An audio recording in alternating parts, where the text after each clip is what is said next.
Zdravím ľudia, po dlhšom čase sa vám ozývam, hlavne kvôli tomu, že v poslednom čase som prišiel k jednej myšlienke na jednej zo sociálnych sietí, na ktorou som sa zamyslel a vlastne si myslím, že je to dosť hlboké zamyslenie a to by som chcel ponúknuť aj vám na zamyslenie, také nedeľné zamyslenie. Práve som si dorobil mufinky na nedeľu, som mal nejaké zvyšné ovocie v mrazničke, a popri tom som poprimýšľal, čo vám vlastne pri tom poviem. No tak tá myšlienka je, pozerali ste v poslednej dobe, v posledných rokoch, určite mnohí z vás videli film Matrix?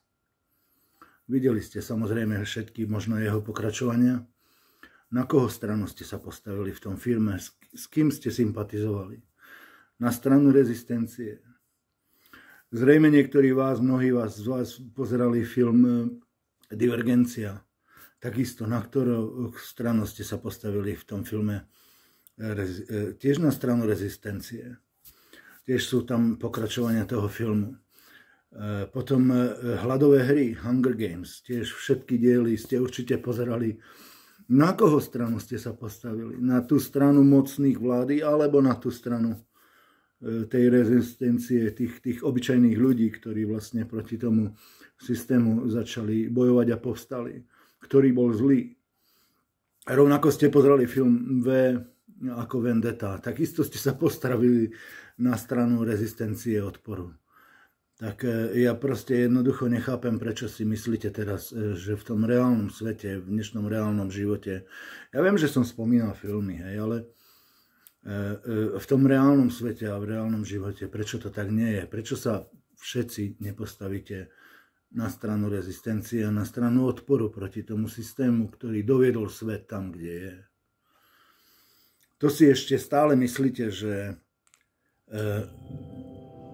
títo ľudia, ten istý druh politika, ktorý dnes vládne, ktorý už tu vládne roky, nielen na Slovensku, všade, na celom svete, že ten istý druh politika, ktorý doviedol svet k týmto doslova sračkám, ekonomickej kríze, kríze životnej úrovne, kríze cien, všetko je drahé, všetky poplatky sa zvyšujú, dane sa stále len zvyšujú, bohatší sú stále bohatší, chudobnejší sú stále len chudobnejší. Ten istý druh politika, že vás v tejto kríze dostane, lokálne vojny, konflikty a na mnohých kútoch sveta, pre Slovákov doslova za rohom. Hej.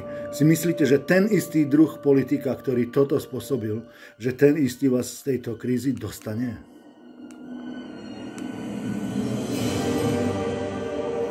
Ja si to nemyslím. Preto si myslím, že aj v tomto reálnom svete a v reálnom živote by ste sa mali postaviť na stranu rezistencie, pretože ten systém je zlý. Tak dovidenia, rozmýšľajte.